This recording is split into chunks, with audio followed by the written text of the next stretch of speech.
आज हम गॉस के प्रमेय के अनुप्रयोग से अनंत लंबाई के सीधे आवेशित तार के कारण निकट स्थित किसी बिंदु पर विद्युत क्षेत्र की तीव्रता ज्ञात करते हैं।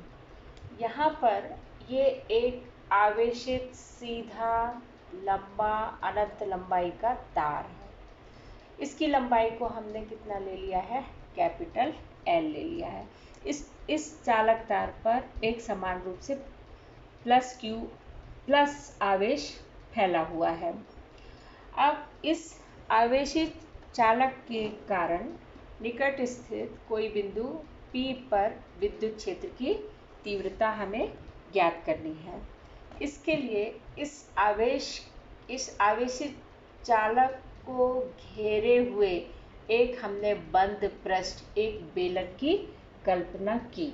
ये जो बेलन है, यही बेलन गॉसियन पृष्ठ है। P बिंदु से जाते हुए एक लंबवृत्तीय बेलन की कल्पना की।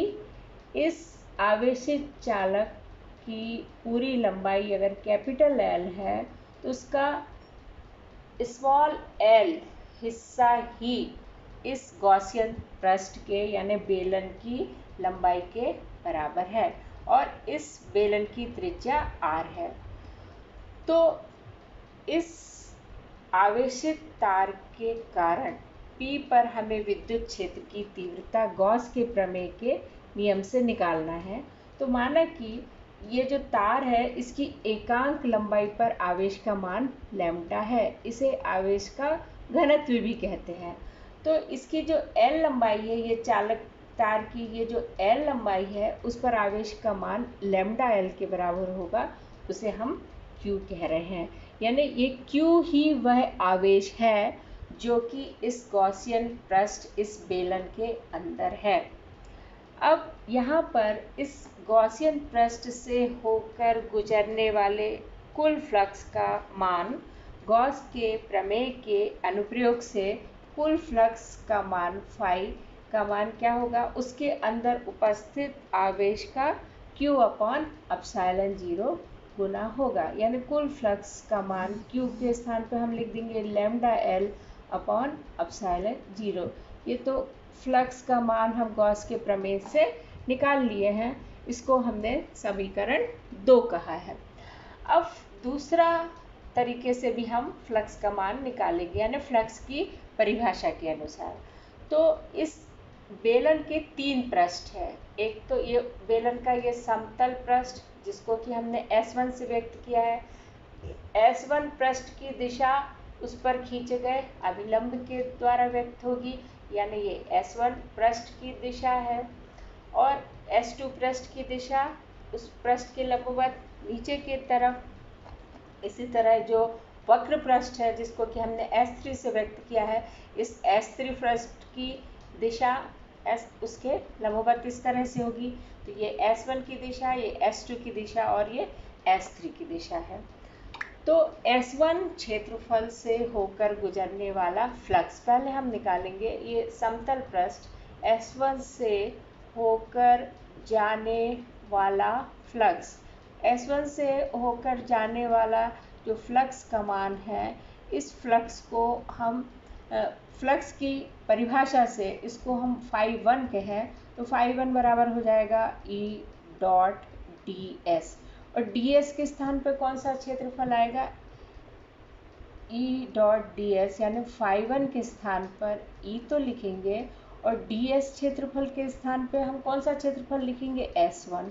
और E की दिशा क्या होगी, P पर हमें विद्युत क्षेत्र की तीव्रता निकालना है। तो इस धनावेश के कारण P पर रखा एकांक धनावेश प्रतिकर्षित होगा, यानी E की दिशा भी बाहर की तरफ ही होगी।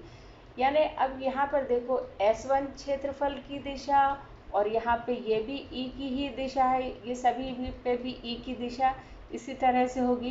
तो S1 पृष्ठ पर S1 पृष्ठ की दिशा, ये S1 पृष्ठ की दिशा है और E की दिशा ये एक दूसरे के लंबवत है। यानी यहाँ थीटा बराबर 90 है। तो S1 पृष्ठ से गुजरने वाला फ्लक्स φ1 का मान E S1 cos 90, यानी फ्लक्स φ1 का मान कितना हो जाएगा, 0 होगा। इसी तरह S2 पृष्ठ भी लंबवत है। किसके लंबवत है, E के।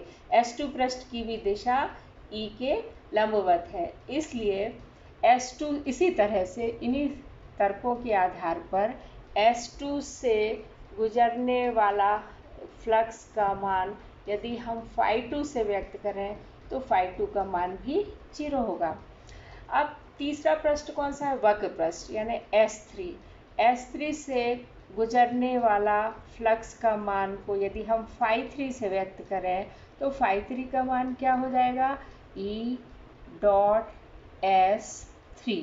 अब S3 के स्थान पर हम इसको E S3 और क्षेत्रफल E और S3 के बीच का कोण, S3 की दिशा कौन सी है, E की दिशा के समानांतर, यानी कि यहाँ पे थीटा का मान कितना हो जाएगा, 0।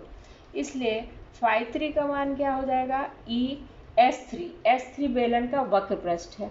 वक्र पृष्ठ का सूत्र क्या होता है, 2 पाई r। h की जगह पे लंबाई कितनी, ऊंचाई कितनी बेलन की, l, तो इसको हमने क्या लिखा है, 2 पाई r l। यानी कि तीनों पृष्ठों से निकलने वाला जो कुल फ्लक्स है वो कुल फ्लक्स का मान फाई बराबर हो जाएगा φ1 प्लस φ2 प्लस φ3। तो यहाँ पे देख रहे हैं φ1 φ2 तो 0 है, और जो भी मान है वो किसका है, φ3 का। φ3 का मान कितना है, a into 2 pi r l। ये कुल फ्लक्स का मान समीकरण 3 आया।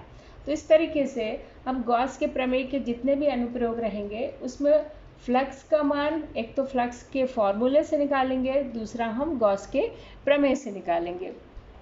तो यहाँ पे देखो समीकरण 2 से फ्लक्स का मान जितना आया है और इधर समीकरण 3 से जितना आया, दोनों को हम बराबर करते हैं तो दोनों की लेफ्ट हैंड साइड बराबर हैं तो राइट हैंड साइड भी बराबर होंगे, यानी समीकरण 2 और 3 से तो E into 2 pi R L और इधर क्या आ जाएगा, लैम्डा एल अपॉन एप्सिलॉन 0।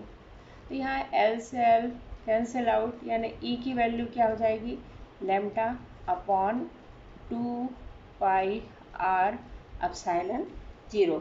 तो इस तरीके से ये विद्युत क्षेत्र की तीव्रता का मान आया गया। और यहाँ पर से हमें पता चल रहा है कि E is inversely proportional to R, यानी जैसे R क्या था, इस लंब प्रतिवेलन की त्रिज्या, जैसे या P बिंदु की दूरी आवेशित चालक से, तो जितनी दूरी P की बढ़ते जाए, P बिंदु की दूरी जितनी आवेशित चालक से बढ़ती जाएगी, यानी R का मान जितना बढ़ते जाएगा, विद्युत क्षेत्र की तीव्रता का मान भी उसके हिसाब से कम होता जाएगा।